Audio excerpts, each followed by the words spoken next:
आप देख रहे हैं कि पी न्यूज़ इंडिया। वक्फ बिल वापस लो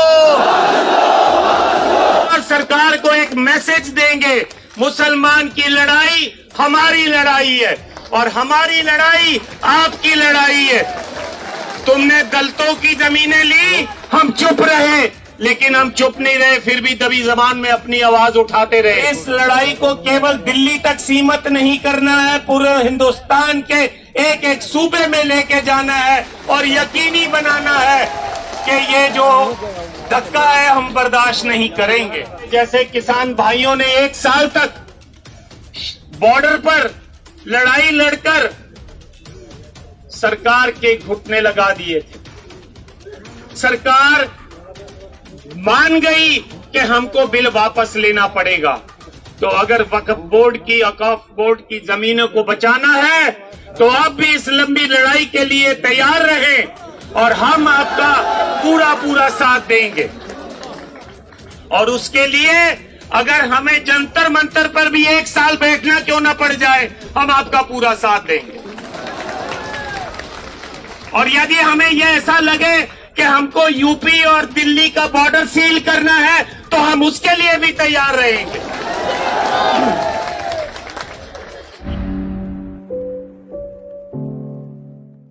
बिस्मिल्लाहिर्रहमानिर्रहीम। मंच पर मुस्लिम जगत के धार्मिक और सियासी आगू साहबान और पूरे हिंदुस्तान से आए हुए मुस्लिम भाइयों, मैं आज यहां पर आपको ये जताने आया हूं कि इस लड़ाई में आप अकेले नहीं हैं, हम आपका पूरा साथ देंगे।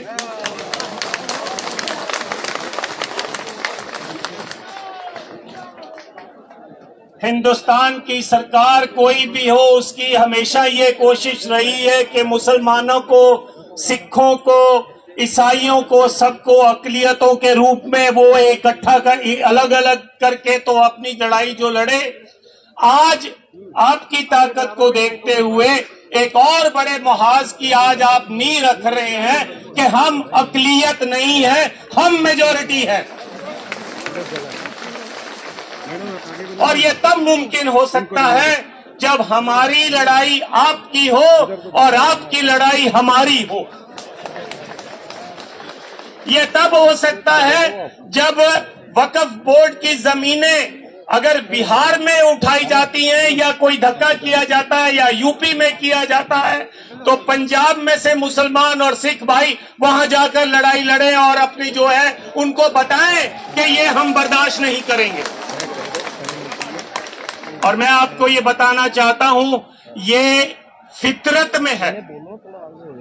बिहार में पटना साहिब हमारी वो मुकद्दस जगह है जहां पर 10वें गुरु गोविंद सिंह जी ने जन्म लिया था, प्रकाश हुआ था उनका। वहां की जमीनें भी डिस्ट्रिक्ट जज के अधीन हैं। आधे से ज्यादा जमीनें 1956 से लेकर आज तक छीन ली गई हैं। इसी तरह नांदेड़ में आधे से ज्यादा नांदेड़ शहर हमको निजाम हैदराबाद ने महाराजा रंजीत सिंह के काम से खुश होकर तखत हजूर साहब को वो जमीन दी थी। उस नांदेड़ शहर की आधा से ज्यादा जमीन जो है महाराष्ट्र की सरकार ने कब्जा किया हुआ है। पिछले 12 सालों से चुनाव नहीं होने दे रहे हैं और उनका पूरा मंसूबा है कि हमने जो है उस कमेटी के ऊपर अपनी जो है हुकूमत चलानी है। तो मेरा आपसे यही कहना है कि वक्फ बोर्ड की जमीन गरीब की जमीन है। वक्फ बोर्ड की जमीन धार्मिक बंदे की जमीन है जिसने दसवंध दिया, कहा भी चलो मेरे दादा दुनिया छोड़ गए हैं, उनकी याद में मैं थोड़ी सी जमीन देता हूं जहां पर कोई मदरसा खुल सके, जहां पर कोई अस्पताल बन सके। लेकिन सरकार को ये मंजूर नहीं है। सरकार आपका टेस्ट ले रही है, आपको इस टेस्ट में पास होना है और इस लड़ाई को केवल दिल्ली तक सीमित नहीं करना है, पूरे हिंदुस्तान के एक एक सूबे में लेके जाना है और यकीनी बनाना है कि ये जो धक्का है, हम बर्दाश्त नहीं करेंगे। मेरी आपसे गुजारिश है, डॉक्टर इलियास साहब से, बाकी सारे जो सज्जन यहाँ पर बैठे हैं उनसे भी, इसको केवल एक दिन का धरना मत बनाओ। मैंने इनकी जो वीडियो टॉक सुनी है, इसमें इन्होंने कहा है कि जैसे किसान भाइयों ने 1 साल तक बॉर्डर पर लड़ाई लड़कर सरकार के घुटने लगा दिए थे।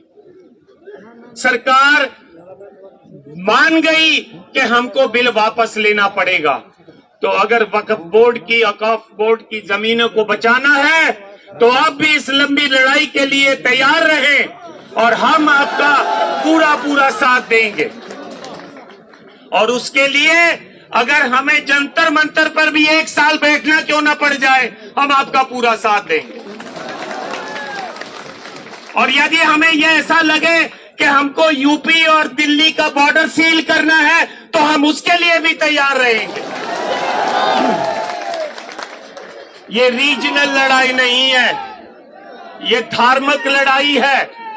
और धार्मिक लड़ाई धार्मिक जज्बे से ही लड़ी जा सकती है। तो आओ, हम आपका पूरा साथ देंगे। आप यकीनी बनाओ कि आप साथ लें। अगला मोर्चा अगर जरूरत पड़े तो मलेरकोटले में लगाओ, लुधियाना में लगाओ, और सारे हिंदुस्तान से जो मुसलमान भाई है वहां पर आए, और हम सिख भाई जो हैं वो भी रल मिलकर आपका पूरा वहां साथ देंगे। और सरकार को एक मैसेज देंगे, मुसलमान की लड़ाई हमारी लड़ाई है और हमारी लड़ाई आपकी लड़ाई है। तुमने दलितों की जमीनें ली, हम चुप रहे, लेकिन हम चुप नहीं रहे, फिर भी दबी जबान में अपनी आवाज उठाते रहे। तुमने ट्राइबल्स की भी जमीनें छीन ली हैं। तुमने बंबई के आसपास, बंबई से लेकर पुणे तक जितनी भी जमीनें हैं ट्राइबल्स की, वो भी छीन ली हैं। लेकिन अब वक्त आ गया है, इनफ इज इनफ। अब बर्दाश्त नहीं होता। अब हम सब रल मिलकर हम ये यकीनी बनाएंगे कि अपनी जमीनें बचाएंगे। एक बार फिर पूरे जोश के साथ, जैसे सब आप इकट्ठे हो, बोलिए आप मेरे साथ, वक्फ बिल वापस लो, वक्फ बिल वापस लो, वक्फ बिल वापस लो। मुस्लिम, सिख, दलित, ट्राइबल एकता जिंदाबाद। मुस्लिम, सिख, ईसाई, दलित, ट्राइबल, बहुजन समाज एकता जिंदाबाद। इस आस के साथ कि हम इस लड़ाई को जरूर जीतेंगे, एक बार फिर अंत में आप ही का नारा, नाराए तकबीर। तासुर ये दिया जा रहा है कि ये मुसलमानों का मामला है। हालांकि सच्चाई ये है कि ये मुसलमानों का मामला नहीं है, सिर्फ मुसलमानों का तो है ही है, लेकिन सिर्फ मुसलमानों का नहीं है, बल्कि ये मुल्क के दस्तूर का मामला है। इस मुल्क के दस्तूर साजों ने, मॉडर्न इंडिया के जो आर्किटेक्ट थे, उन्होंने जो खाका बनाया था इस मुल्क का, उसको ये लोग तोड़ देना चाहते हैं, तोड़ने की सिमत में चल रहे हैं। हमारे घरों में बिल्डोजर चल रहे हैं, मस्जिदों और मदरसों में बिल्डोजर चल रहे हैं, और अब ये वक्फ एक्ट के जरिए से भारत के दस्तूर पर, संविधान पर बिल्डोजर चलाया जा रहा है, चलाने की कोशिश हो रही है। तो मैं इसकी मुखालिफत तो हर हाल में करनी है, लेकिन आगे का लाहे अमल क्या होगा, आगे कैसे किया जाएगा, इसको ये लड़ाई कैसे लड़ी जाएगी। तो जैसा कि सब लोगों ने कहा कि ये शुरुआत है, तो जब किसी चीज की शुरुआत इतनी खूबसूरत हो तो उसकी जवानी और उसका शबाब कितना खूबसूरत होगा। मुझे हमारे सिख समाज के जिम्मेदार, मैं उनको मुबारकबाद देना चाहता हूं, और यकीनन ये लड़ाई सब लोगों की है, और अगर इस लड़ाई को अकेले अकेले लड़ा जाएगा तो हो सकता है थोड़ी दिन के लिए वो जीत जाए, लेकिन एक बात का यकीन है, मैं अपने मुसलमानों से और फिक्रमंद सिटीजन से, भारत के जो लोग चिंता में है कि ये भारत जा क्या रहा, कहाँ रहा है, बनाया क्या जा रहा है, ये जो मेजोरिटोरियन स्टेट बनाने की कोशिश हो रही है, इसका बेहतरीन जवाब है जो इन्होंने कहा है कि यह अक़लियतों की अक्सरियत का मुल्क है और हमें नहीं जमा होना है, बल्कि हमें अपने साथ और भी सबको जमा करना है। एक बात यह है। दूसरी बात यह है, हर लड़ाई के लिए कुर्बानी की जरूरत होती है। आप लड़ाई लड़ेंगे और आराम से बैठे रहेंगे, काम नहीं होगा। और जो बात उन्होंने कही, इन्होंने कही कि बस इनफ, बहुत हो गया,